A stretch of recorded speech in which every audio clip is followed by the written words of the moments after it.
Sveiki atvykę į Salomėjos Nėries ir Bernardo Bučo namus muziejų. Kviečiame užsukti. Salomėjos Nėries darbo kambarys. Jos kūrybinės veiklos liudininkas. Kuklus kambario apstatymas išlikęs toks, koks buvo poetei čia dirbant. Prie lango stovi tamsus rašomasis stalas ir kėdė. Ant stalo senovinė metalinė pieštukinė, spausdinimo mašinėlė, lapeliai su poetės kūryba. Matoma atversta žymiausio lietuvių kilmės dailininko ir kompozitoriaus tapybos darbų knyga. Tai Mikalojus Konstantinas Čiurlionis, mėgstamiausias Salomėjos Nėries menininkas, kurio darbai įkvėpė poetę kūrybai. Ant sienos esančios reprodukcijos puošė kambarį ir poetei gyvenant Palemone.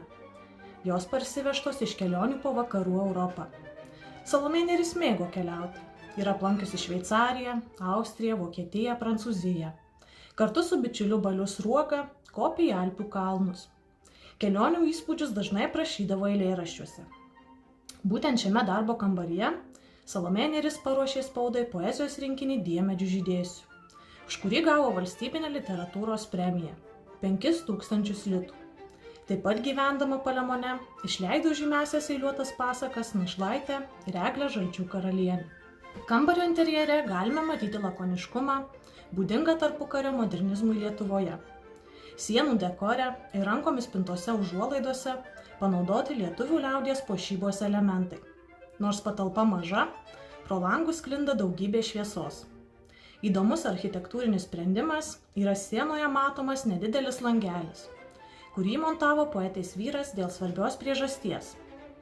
Bernardas Bučas, užlipęs laiptais į antrąjį aukštą, pro jį matydavo žmonos darbo stalą.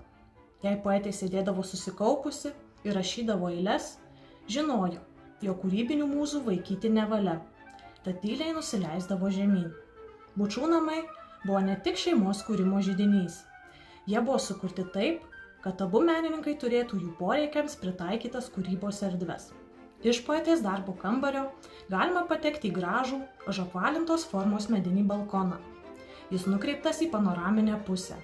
Seniau čia atsiverdavo vaizdai į Nemuno vingius. Ankstyvą pavasarį bučai klausydavosi iš slėnio ataidančių lankštingalų giesmių. Dabar šioje pusėje užaugę poros rankomis sodinti medžiai. O tolumoje matosi nebe Nemuno vingiai, o Kauno marios, kurios atsirado vėliau, 1959 metais. Kviečiame apsilankyti Salomėjos ir Bernardo Bučo namuose Palemone. Pamatysite atkurtą autentišką menininkų namų aplinką, saugančią mažas kūrėjų paslaptis. Išgirsite įdomiausius faktus apie poetės kūrybinį kelią. Iš namo terasų galėsite pasidžiaugti sodo vaizdais, kurie žavi visais metų laikais.